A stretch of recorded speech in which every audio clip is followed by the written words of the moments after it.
Trời ơi, lần này nó mất dạy ta đâu.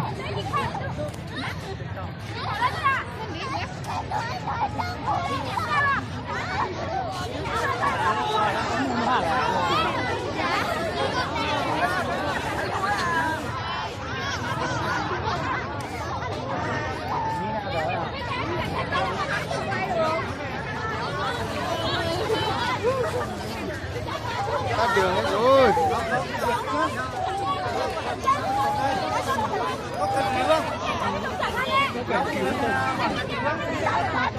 Cứu nổ.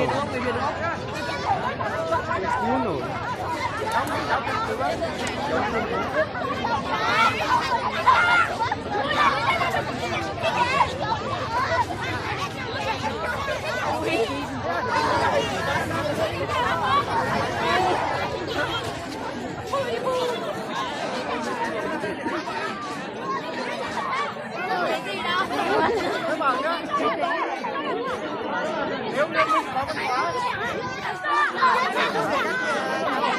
Thôi, đừng làm vậy.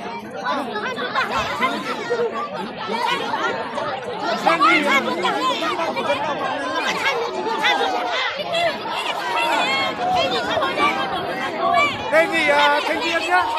Các thành viên kia là nên tự cáo, không nên để là.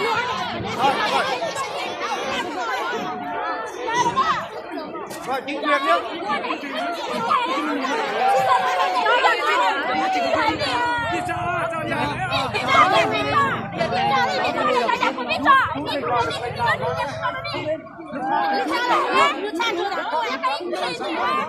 Không nên như vậy. Không nên như vậy. Chân trắng. Anh cháu bạn không phải là làm gì đâu. Bắn luôn của chỗ này đi rồi. Bắn luôn của chỗ này đi rồi. Đấy là văn hóa.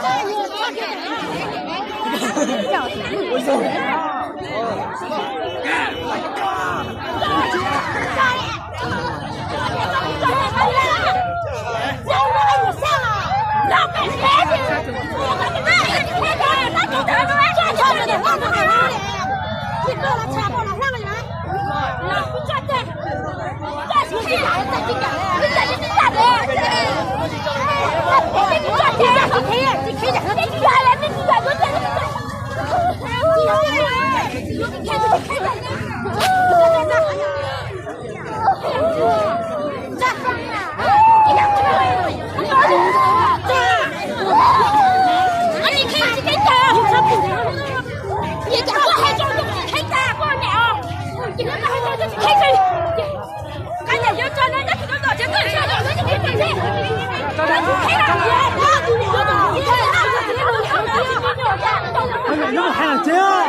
Chợ Sapa luôn này.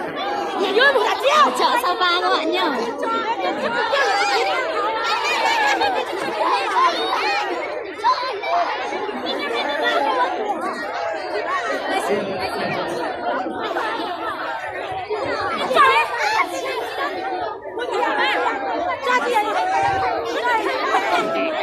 Bác bảo gì đâu mà.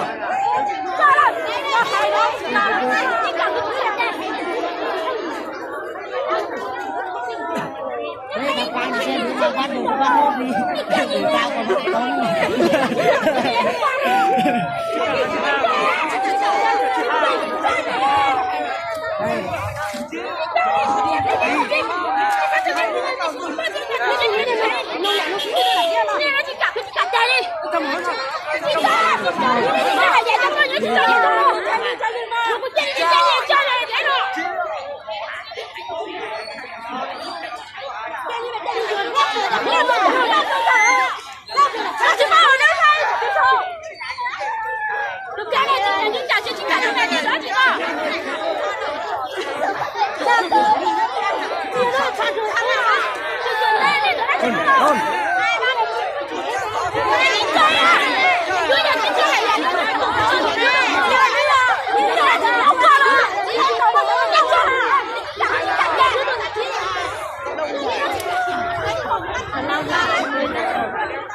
đúng là cái gì vừa kéo hết tập trung đầy đủ nhất.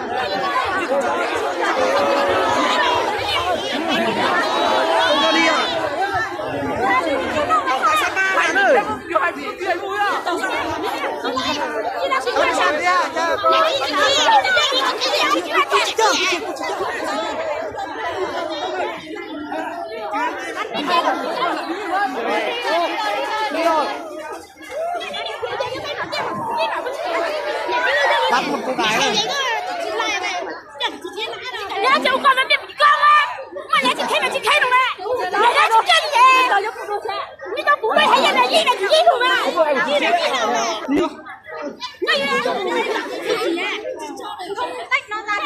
Chị cha chị ơi, chị là chị là chị là đây này, chị là cho nó chị là chị là chị là chị là chị là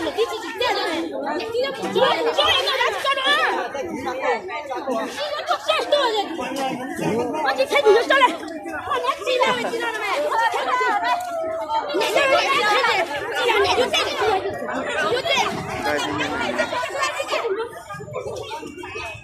chị bảo nhá, bây giờ đứa này là bạn cùng lớp với chị, nó đang học ban làm du lịch nhá, nhà này là cuối nhà em đi bắt nó em sai hoàn toàn, nó chỉ còn 6 tháng nữa thôi là nó học tốt nghiệp cao đẳng rồi, vừa phải thôi, định phá học tập của nó à? Chị cả chị ơi, giờ là chị ơi, nhà kia là chị ơi. Chị nói con em phải đeo hay gọi mẹ chị nói rồi. Đông mọi người nhá. Chị khi chị khi.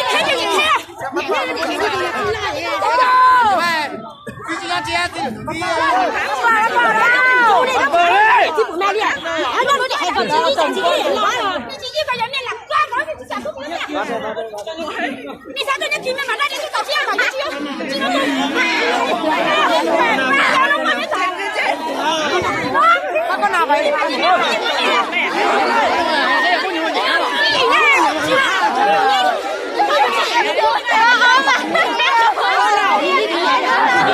Chị cả chị mẹ xe đây rồi mà mẹ giờ con cho chị nó rồi. Mẹ chỉ tôi nó hả? Nhà nó rồi mẹ không chơi mà chị. Mẹ chỉ tôi nó chứ mẹ giờ dùng ai mà. Nhà nó này đi rồi vậy.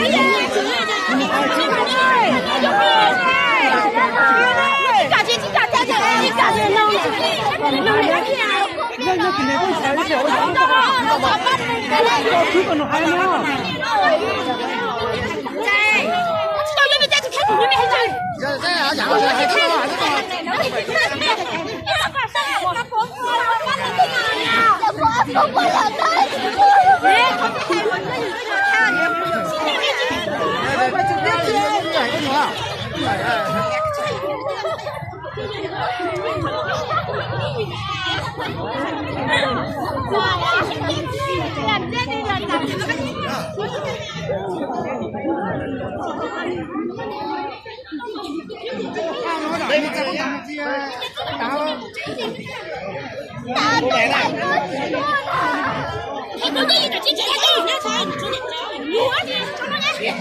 Con nào chị thấy là chị thấy cả chị này. Lúc đó nó cả cha này chị. Chị tháng nữa là nó học xong đại học nhập cao đẳng rồi. Em chỉ là như thế.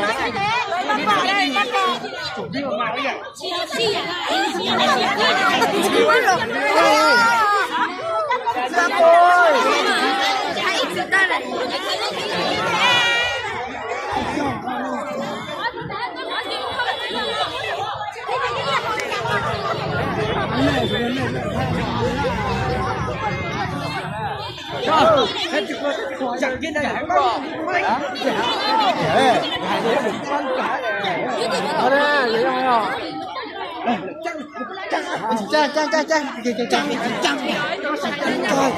Tôi gặp hay nhìn không?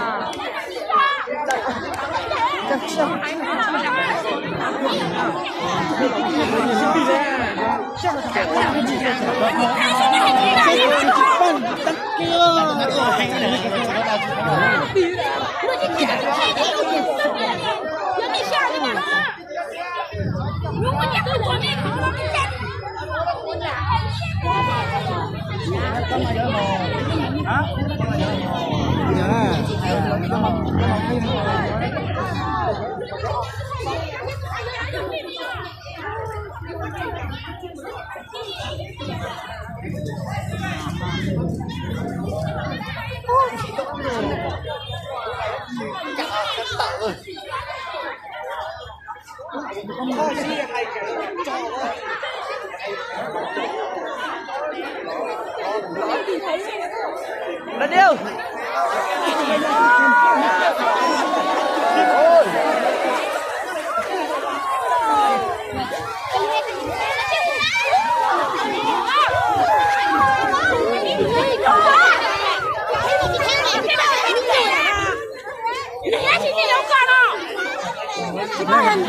你牛啥？你还得给老婆要个呗？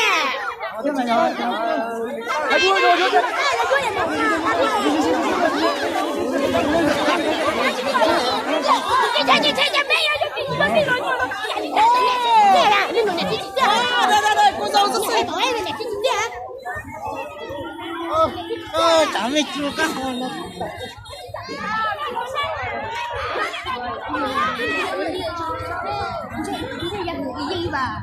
cái thứ thấy là gì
khóa cửa ấy là đây đâm đẳng ấy đâm đẳng ấy cứu vợ anh ạ đi dạ ơi cứu vợ anh ơi không được mở đâu cứ đi anh thẳng lên đi ở đi ra thẳng luôn kia xe nó động mà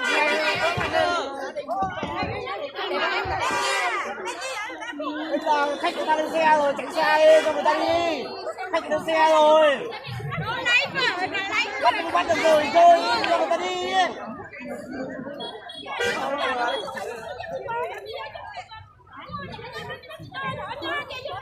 Nhung ơi bán hàng đi mày về bán không phải đâu bây giờ một người bán đi bán cho bán bảo thôi